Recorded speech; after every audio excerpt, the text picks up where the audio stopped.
नमो तस्स भगवतो अरहतो सम्मा सम्बुद्धस्स। बुद्ध और उनका धम्म बाबा साहेब डॉक्टर अम्बेडकर द्वारा रचित कालजयी पुस्तकों के इस रचना संसार में आपका स्वागत है। आप जानते हैं कि इस समय हम लोग बाबा साहेब डॉक्टर अम्बेडकर द्वारा मूल रूप से अंग्रेजी में रचित ग्रंथ द बुद्ध एंड हिज धम्मा, इसका ये हिंदी अनुवाद आप तक पहुंचा रहे हैं। और ये जो हिंदी अनुवाद है, ये हिंदी अनुवाद डॉक्टर भदंत आनंद कौशल्यायन जी का है। आइए इसमें आगे बढ़ते हैं। इस कड़ी में आपको याद भी दिला देते हैं कि ये बुद्ध और उनका धम्म इस ग्रंथ के चतुर्थ कांड का चौथा भाग है। और इस चौथे भाग में बाबा साहेब जो समझा रहे हैं वो है सदाचरण। इस सदाचरण को हम पिछले 3 कड़ियों में देखे हैं। यहां बाबा साहेब एक छोटा शीर्षक लिखते हैं और आगे बढ़ते हैं। तो शीर्षक ये है कि सदाचरण और दुनिया की जिम्मेदारियां, कि भाई दुनिया की जिम्मेदारी क्या है सदाचरण के विषय में। तो इस बात को तथागत बुद्ध की शिक्षाओं के द्वारा कैसे समझे, ये बाबा साहेब ने बुद्ध और उनका धम्म में लिखे हैं। बाबा साहेब लिखते हैं कि एक बार जब तथागत बुद्ध राजगृह के वेलुवनाराम में उस जगह ठहरे हुए थे जहां गिलहरियों को दाना चुगाया जाता था। अब देखिए, ये भी एक बड़ी खास जगह कि जहां गिलहरियों के लिए खाने की व्यवस्था की जाती है, उस जगह पर इस समय तथागत रुके हुए हैं। और उस समय बहुत से भिक्षुओं के साथ लिए आयुष्मान सारिपुत्र दक्षिण की पहाड़ियों में चारिका कर रहे थे। तथागत रुके हुए थे वेलुवनाराम में, राजगृह में, और सारिपुत्र बहुत सारे भिक्षुओं के साथ मिलकर वहां के जो दक्षिण में जो पहाड़ियां थी वहां वे चारिका कर रहे थे। तो रास्ते में उनकी एक भिक्षु से मुलाकात हुई। उसने राजगृह में वर्षावास किया था। शिष्टाचार की बात हो चुकी तब सारिपुत्र ने भगवान बुद्ध का तथा संघ का कुशल समाचार पूछा। अब सारिपुत्र को वहां उस वक्त में जब वे दक्षिण की पहाड़ियों में चारिका कर रहे थे, वहां उनके एक भिक्षु से मुलाकात हुई। उसने कहा कि भाई हाँ, मैं तथागत के साथ था और वो वहां से वर्षावास समाप्त होने के बाद निकले थे। तो उन्होंने तथागत का और भिक्षु संघ का कुशल समाचार पूछा और उन्हें बताया गया कि वे अच्छी तरह है। तब सारिपुत्र ने राजगृह के तंडुलपाल द्वार के धनंजनी ब्राह्मण का कुशल समाचार पूछा। उन्हें बताया गया कि वो भी अच्छी तरह है। धनंजनी ब्राह्मण जो है वो तांडुलपाल द्वार के पास रहते थे राजगृह के, और सारिपुत्र से उनका परिचय रहा होगा तो उन्होंने उनका भी कुशल क्षेम पूछ लिया, कि कुशल समाचार पूछा कि भाई वे कैसे हैं। तो उनको ये पता चला कि हाँ, वे भी ठीक है। तब सारिपुत्र ने उस भिक्षु से प्रश्न किया।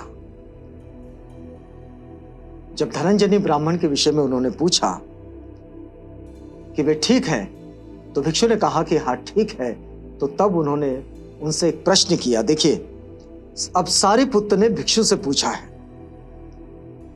और क्या धनंजनी ब्राह्मण अप्रमाद पूर्वक रह रहा है? इसका मतलब यह हुआ कि सारिपुत्र ये जानते थे कि धनंजनी ब्राह्मण जो है, वो धनंजनी ब्राह्मण ये प्रमाद में जीता है। तो उन्होंने पूछा कि क्या वो अप्रमाद पूर्वक रह रहा है? तो भिक्षु का उत्तर था, धनंजनी ब्राह्मण अप्रमाद पूर्वक कैसे रह सकता है? भिक्षु ने सारिपुत्र से कहा कि भैया आप बताएं कि धनंजनी ब्राह्मण अप्रमाद पूर्वक कैसे रह सकता है, क्योंकि ये भिक्षु भी जानते थे कि वो प्रमाद में रहता है। तो वह ब्राह्मणों और गृहपतियों को मुंडने के लिए राजा का उपयोग करता है, और राजा को मुंडने के लिए ब्राह्मणों और गृहपतियों का उपयोग करता है। और बड़े सुशील कुल से आई हुई जो उसकी सुशील पत्नी है, वो भी अब मर गई है। उसने अब एक दूसरी पत्नी रख ली है जो न सुशील कुल से आई है और न स्वयं ही सुशील है। तो भिक्षु कहता है सारिपुत्र से कि भाई वो अप्रमाद पूर्वक कैसे रह सकता है। ये तो संभव नहीं है। वो लोगों को फंसाने के लिए राजा का उपयोग करता है, राजा को फंसाने के लिए जो गृहपति है, ब्राह्मण है, उनका उपयोग करता है, और इस तरह से वो ऐसे ही रहता है। लेकिन उन्होंने एक खबर और दी सारिपुत्र को कि उसकी जो पत्नी है वो उसका प्रयाण हो गया है और उसने अब दूसरी पत्नी रख ली है।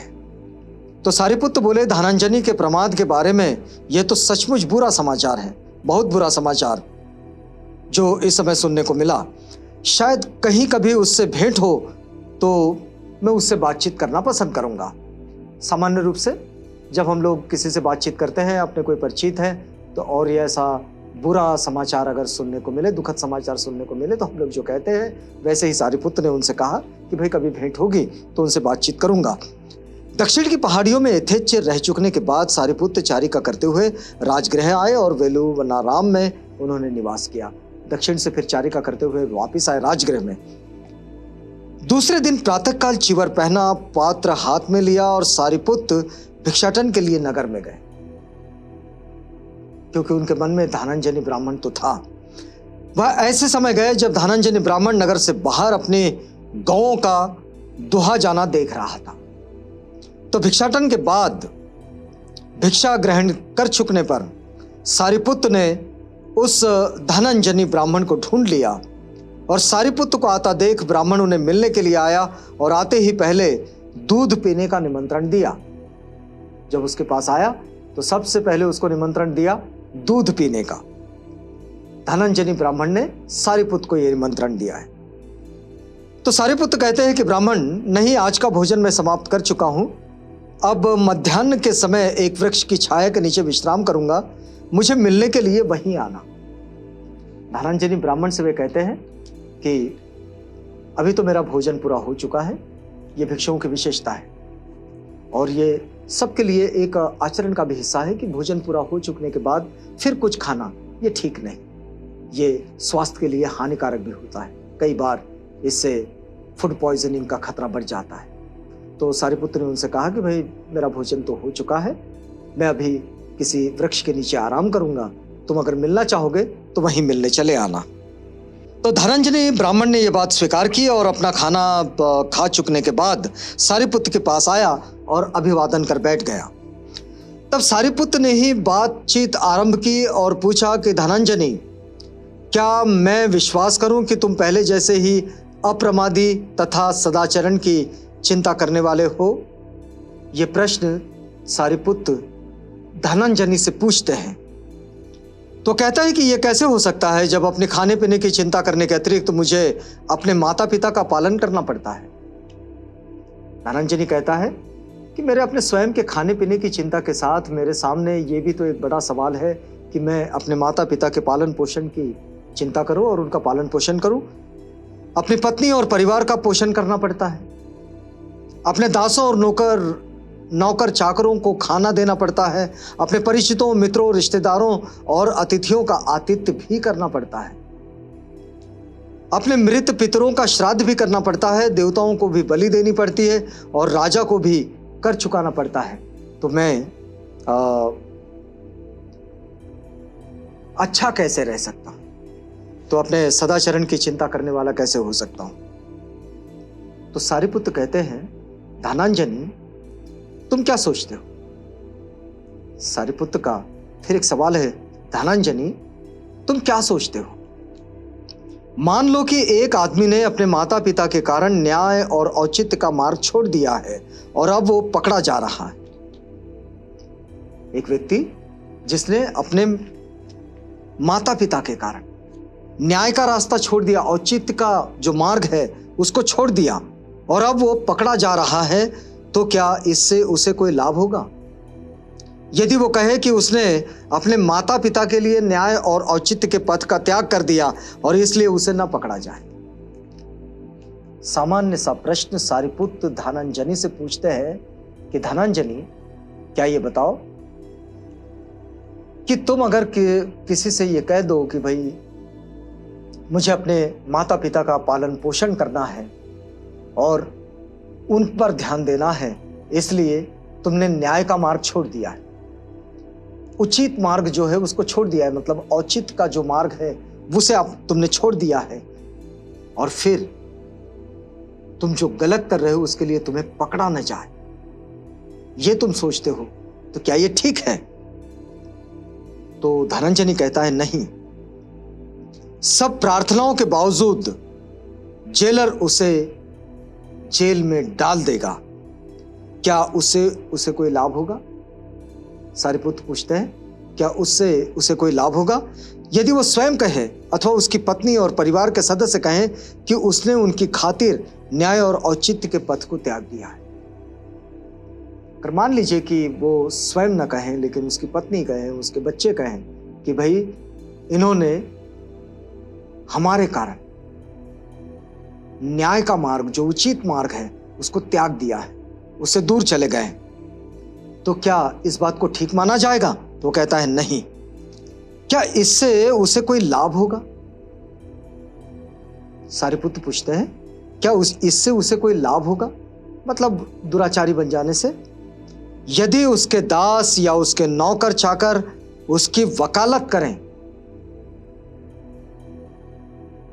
अगर कोई उसकी वकालत करे, उसके साइड में आकर खड़ा हो जाए, तो क्या यह ठीक है? तो कहता है बिल्कुल नहीं। अथवा उसके मित्रों या परिचितों ने उसकी वकालत की, तो क्या यह ठीक है? तो कहता है बिल्कुल नहीं। तो फिर ठीक क्या है? जब इन सब के लिए वो बिल्कुल नहीं वाला उत्तर देते हैं, तो फिर सारिपुत्र उनसे एक के बाद एक सवाल पूछते रहते और उन्हें यह सिखाने समझाने की कोशिश कर रहे हैं कि ये जो लोग किसी और कारण को किसी अपने वर्तमान आचरण से जोड़ देते हैं, ये बिल्कुल गलत बात है। हम इस बात में आगे बढ़ेंगे, इस बात को ठीक से समझेंगे, लेकिन आपको इंतजार करना होगा अगली कड़ी का, क्योंकि ये वक्त अभी पूरा होता है। तो यहां हम आपसे इजाजत चाहेंगे, वादा करते हैं अगली कड़ी में आपसे पुनः भेंट होगी।